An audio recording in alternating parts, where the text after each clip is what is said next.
Good evening, and welcome to another edition of What's Happening. I'm Elliot Margolis, and I'm here with my co-host George Binns, and our guest tonight is the Ward 6 councilor in Beverly, my councilor, so watch out, John Frates. Thank you for coming, John. My pleasure. Thanks for having me. And one of the first things I want to talk about, John, if they'll put the picture up on the screen, a lot of people are getting kind of cranky about the road conditions.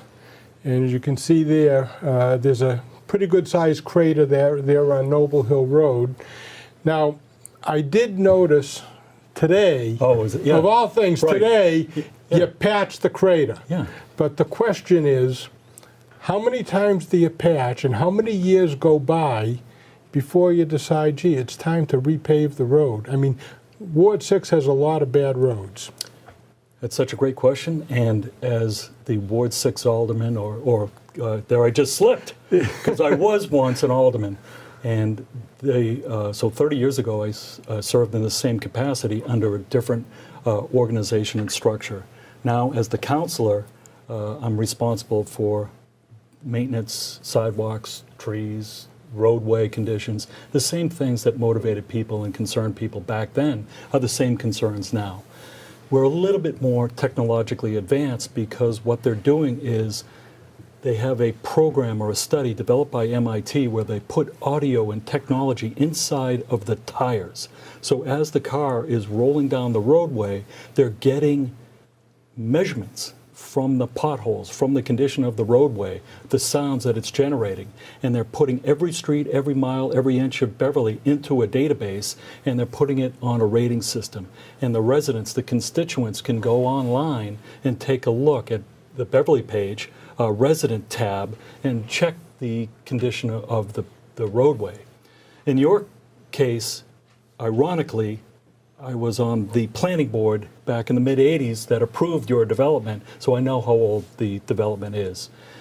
In speaking to Commissioner Collins on this exact matter, because they're going to introduce the budget next week, there's about $800,000 of damage that's done every winter just by the plowing, the salting, and the disruption to our road work, and we're putting in 1.2, 1.4. This year, he's hoping to put before us 1.7.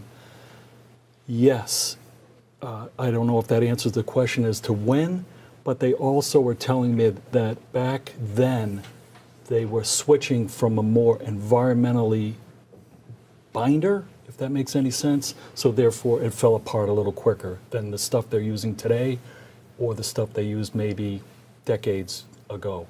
So it's a roundabout way of saying, yes, we understand that there are concerns, especially in your neighborhood, which is ahead of my neighborhood by 2 or 3 years. And I'm assured that your neighborhood is going to come before my neighborhood. Hopefully it's next year. I know it's not this year because they already showed us the paving streets. So they're doing exactly that. They're just patching and praying and doing the crack sealing, which is supposed to enhance the future of the roadway. But if we had the 1.7 applied to just constant maintenance instead of the $800,000 degradation that happens, then we're, fighting an uphill battle. So we need to pray for no snow, is what you're saying? Exactly. Yeah, but that's coming from what I hear. Okay. Global warming is moving up. We're now going to be South Carolina. Now, the other half of the problem is not the snow that does it, it's the fact that you've got water and you've got cracks in the highway. Right. Because the water gets in there, and every time a truck goes over, it just squishes out some mud. Next thing you know, there's nothing supporting the... And then it freezes and... Well, it don't even have to freeze. There's nothing supporting the asphalt, and it collapses. So that makes a pothole. Well, and you guys all travel Essex Street, so we all end up at the same place, and we're trying to head to the highway. And that's constant. You can see the debris in the asphalt on the side of the road because of the pitch of the roadway. Yeah. But speaking of Essex Street, that rotary is a godsend. I have to tell you, it's one of the best things that they've ever done. Elliot, if it's all right if I call you Elliot? That's my name. All right. You said one of the greatest things, because that roundabout that it's called now really solved that traffic issue. When I would come home from work, it would be backed up onto 128, which is a complete dangerous situation. People were giving each other hand gestures, trying to fight hand-to-hand literally through that area. Essex Street, as you know, had the right-of-way, and they would not, for any reason, allow that left-hand turn to go down to the major developments. And unfortunately, it took a tragedy, but it also took some genius on the part of Mike Collins and some of the people in DPS to design that roundabout. It fits perfectly right there.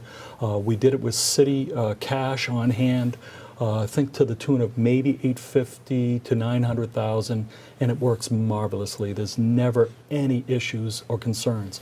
And coming here today, I just went through the roundabout, both of them, up on Brimble, and they're still working pretty well. It's a little bit more complicated, of course, than the single roundabout we have in Centerville, but time will tell with Whole Foods coming online within the next month or so, if it can really sustain and absorb what people are conditioned to do. Yeah. The other big challenge, I think, on the highways, people trying to get off 128 onto Route 62 and head into the Cummings Center. And my wife and I normally go shopping Tuesday mornings at maybe 10 o'clock in the morning. And even at 10 o'clock in the morning, the cars are backed up onto the highway.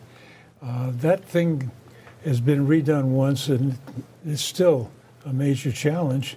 And I think this is one of the problems that Beverly faces, that, okay, the Cummings Center is a major driver of traffic and finances in the city, and yet it is serviced by a two-lane highway.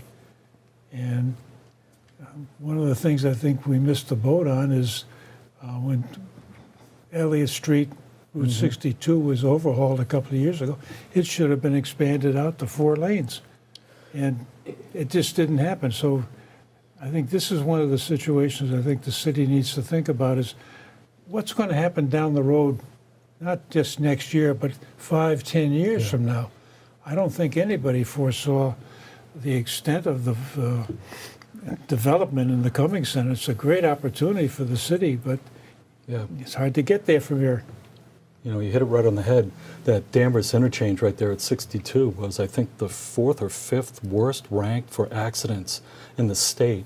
And the first iteration they did was a complete disaster. So it is improved somewhat. Oh, yeah. But there's a little bit more of a backup.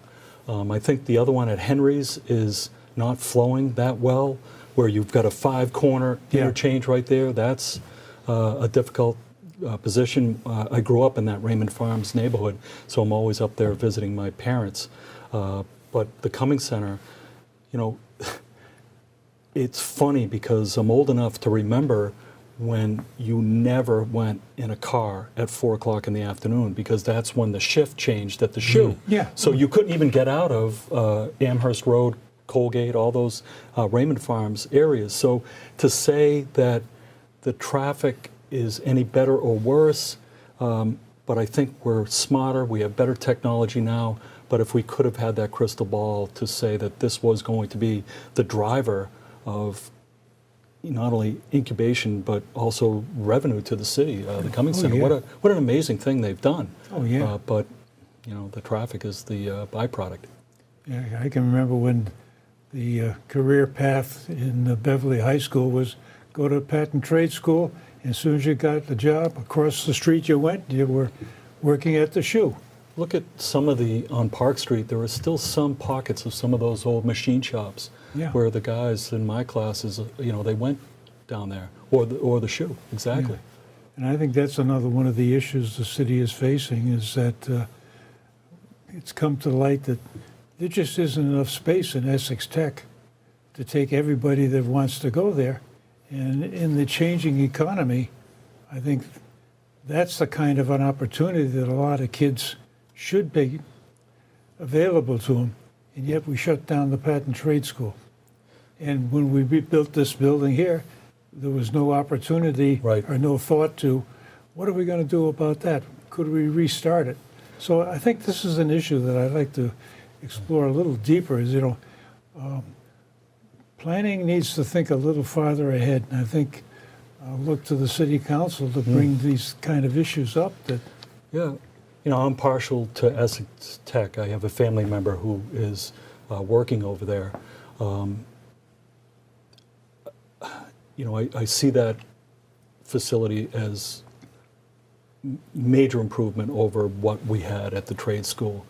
But I think you're finally seeing the planning director that we have, Aaron Clausen, in the full vitality of what he's bringing to light, redoing Cabot Street, doing those bump outs, making it more of an integral city, a walking city.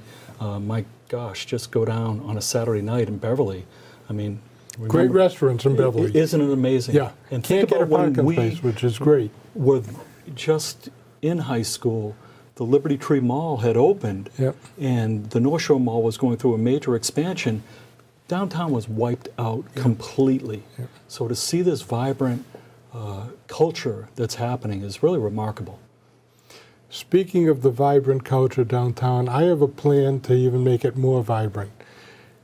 Do you know that Beverly is the birthplace of the American Navy? That's what I've heard, but my Marblehead born and raised daughter-in-law says no. Okay, well, she's wrong, and Okay, I'll tell you why. The ship Hannah was built in Marblehead, but it was from Glover's Wharf that it started its first sailing. Love so, it seems to me now, I know there's going to be some kind of a restaurant there, but Beverly, and I said this to Mayor Scanlon once when he was on the show, I said, Beverly is a place that you go through when you're going from Salem to Gloucester.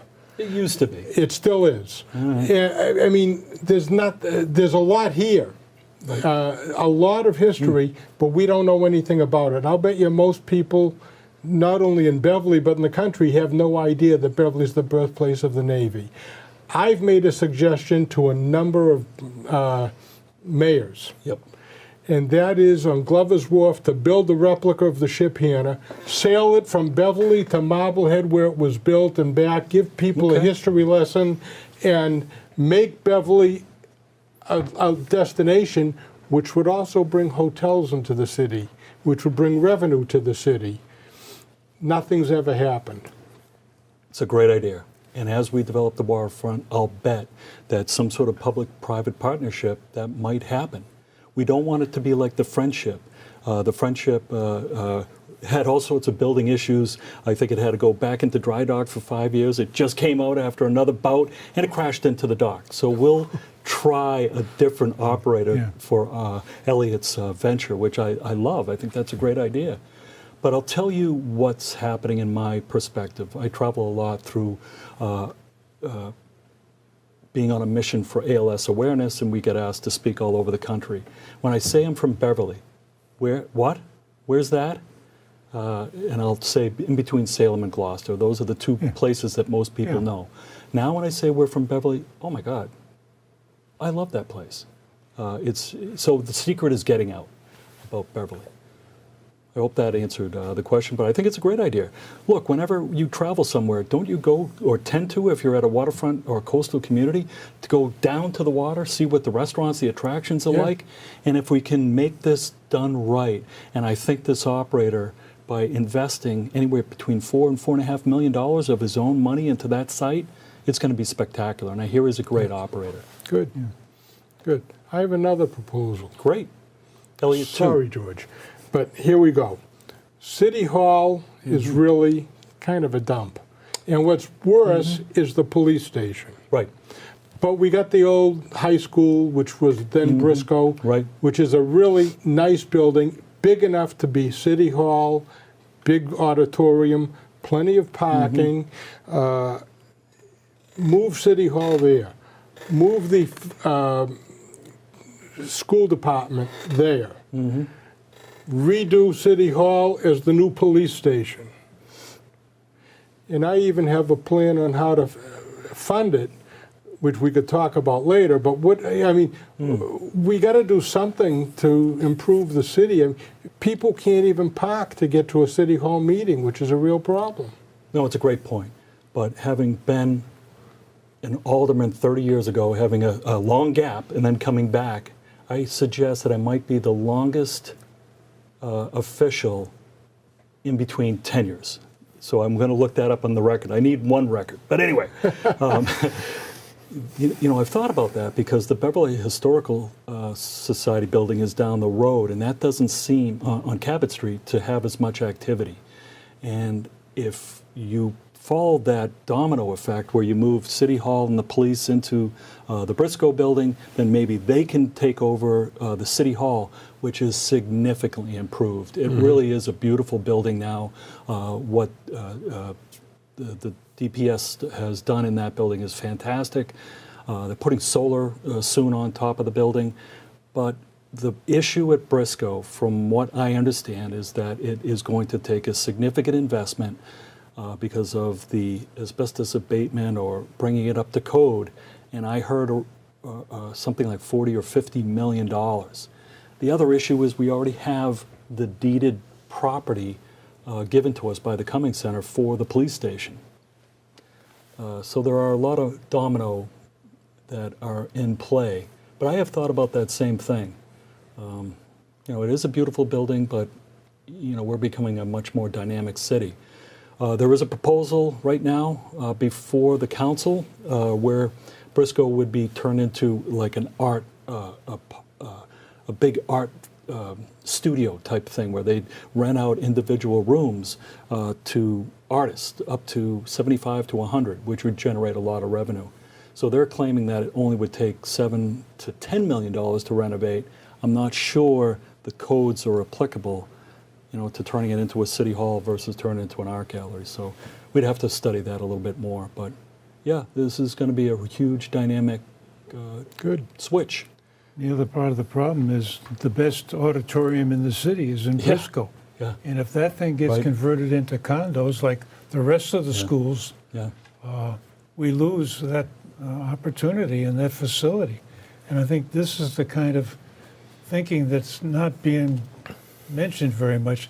You mentioned we had this parking and traffic this morning. After the meeting was over, the discussion turned to, what are you going to do about that piece of property and where's the status on it? They're already drawing up plans to put the police station over in the Cummings Center. So that's almost a done deal. It is, because we allocated money for the study. For the architecture, And it was deeded to the city, that parcel, as part of the... Well, the other issue that keeps coming up is there's a lot of buzz about all these buildings going up on Rantoul Street. And the feeling is they're going to turn that thing into a canyon, because it's all... You guys passed the ordinance to increase the zoning to 70 feet. Right.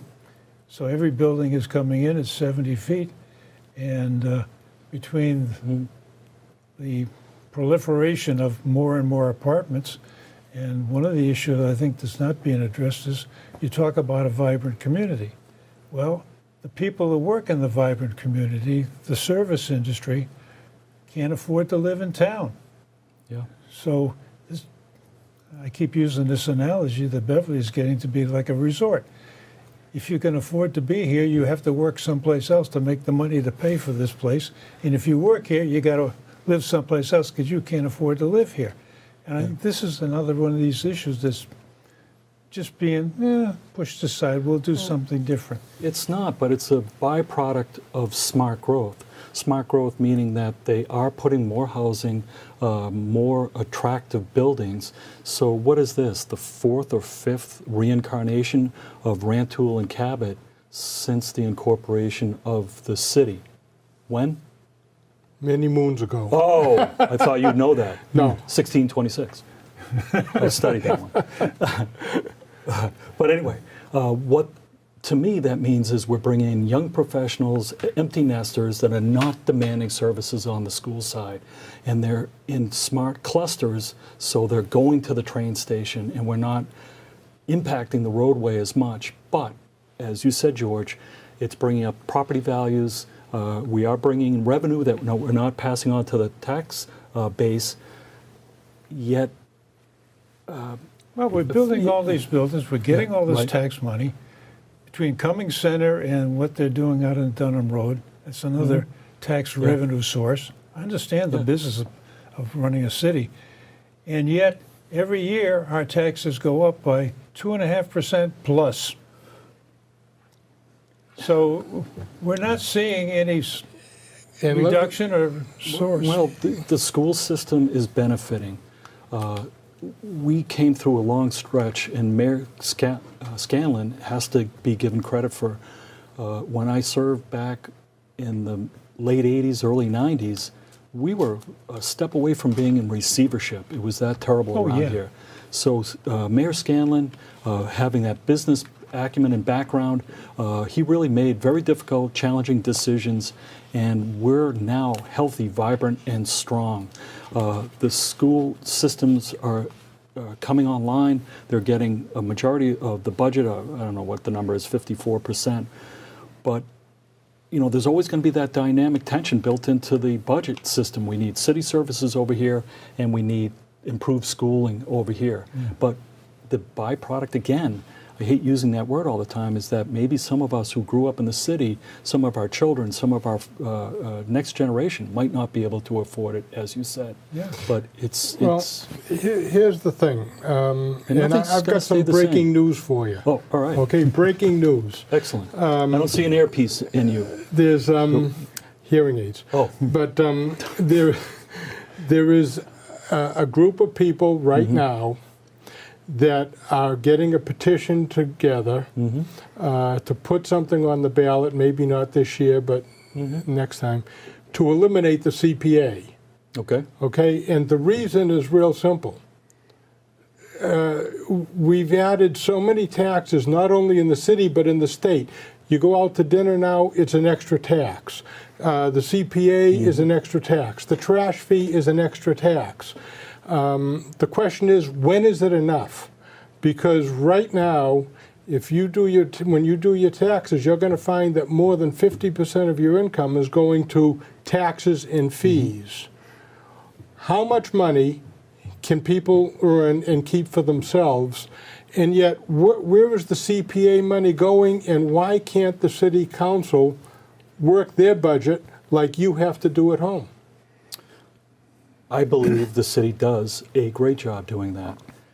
Bryant Ailes, the finance director, is one of the most competent, sharp guys I've ever seen. And couple that with Jerry Perry, who works independently for the city council to review everything that is passed through us, because we have final check and balance on everything that has come before us. So we have fees that are coming in, taxes that are coming in on the commercial side. We mentioned today at the Cummings Center, Dunham Street, they're not encumbering city services, but we're always going to tax, as this administration has told us over and over again, up to the full levy, so that we can continue to give these wonderful services. We aspire to be Lexington or some of those higher echelon school systems. We aspire to have some of the best infrastructure. And you see it with everything that's happening in Beverly. Look, you and I grew up here. The transformation is amazing. And I'm not saying that I have to go back to Freddy's or to Zare's to recreate my childhood. I'm enjoying the way this city is transformed, and I'm loving being a part of it. But look, you know, death and taxes are always coming around. A couple of issues that keep buzzing around on the internet is in tearing down those buildings around the train station. Yeah. A lot of people are finding rat problems. Right. And they've been trying to get some traction with the city administration, and nothing's happening. They've been trying to get some traction with the city council. Nothing's happening. And this is, I think, one of the issues that's not earth-shaking, Right. but to people who are having to spend money to eliminate the problem on their property and see the problem coming back. For instance, they're going to tear down those, what used to be the press box in the DeLuca restaurant. Right. And that's going to turn a bunch of them loose. One simple suggestion I haven't been able to get an answer on is, well, why not just force whoever's going to tear them down to run an exterminator through the building before you knock it down, so that when you knock it down, there's no rats to escape. No response. Huh. Well, nothing like that has come through the city No, it's council. not your section Right. of town. But no, but it still would be discussed, and we'd have input. But regardless, that makes perfect sense. So I'm surprised that's not part of the demolition purpose. You know, let's go to the press box. When we were just coming around, oops, I hope that I'm still on, sorry. The drinking age was reduced to 18 years old. We were able to serve in Vietnam, so therefore they felt that we could drink. Well, it proved pretty quickly that that was a big mistake because of all the deaths that occurred on the road. But like all my buddies, at 18 years old, we heard about this place called the Press Box, and we went down there. It was disgusting. It was dangerous. And a lot of the time afterwards, it probably was the #1 place in the city. So I don't long for that building, and if whoever is the owner of it applied for the state, and there is that loophole where they can wait that time, then they should change the law on that, because there's nothing redeeming about that building. But you made a perfect argument, though, in why the rat infestation issue isn't resolved before they raise that building. Yeah. The other issue that keeps coming up is, it came up at the city council meeting Monday night, that somebody wants to change the voting age to 16. Yeah. And again, the issue, I think, needs to be discussed, and I get very much concerned that too many things, especially when they had the ban the plastic bag routine, get a bunch of kids in there, ramp them up, and sit them in front of the city council, and you guys have got to say, look, kids, we ain't going to do this. I'm sorry about that poor turtle with the straw up his nose and all the rest of those things. Well, I know how you feel about that issue because you've been a regular attendee, and what I like about what you do is you have a prepared statement that you read, and that puts your opinion out there in very logical order, as opposed to some others who are unprepared to make their argument. Last night we did take the vote up, and it became a little bit contentious in that we voted against it. My reason was not because I don't feel that they're smart enough or equipped enough. If they want to study up on the issues and actually go to the polling place, then they should be let in. What's the percentage that may do that? It's going to be minimal. Am I concerned that they may be persuaded in one way or the other? Sure, I thought about that, but then again, there's going to be young conservatives, young liberals. Where it stopped for me is, why is this issue before city council? Are we now going to take up all these issues like this? It will paralyze city council. Marijuana retail was mandated by the public. We had it on the referendum. It was a landslide, in other words, 8 percentage points or greater. And now it's going to be a reality within the year from, say, today. But I looked at this issue as a political issue. Even though I'm more left-leaning on a social issue like that, I felt that the end would never come. In other words, how about my pet peeve, universal health care? I'm dealing with a son suffering from ALS, struggling to find proper care for him. So am I going to now bring that issue before City Council and debate that for the next 2 months? Well, we've come to the point where we need to have another meeting because we've run out of time. Oh, you're kidding. We've run out of time, and I've still got a bunch of questions, so put these in my pocket. It's been fun. We've enjoyed having you with us.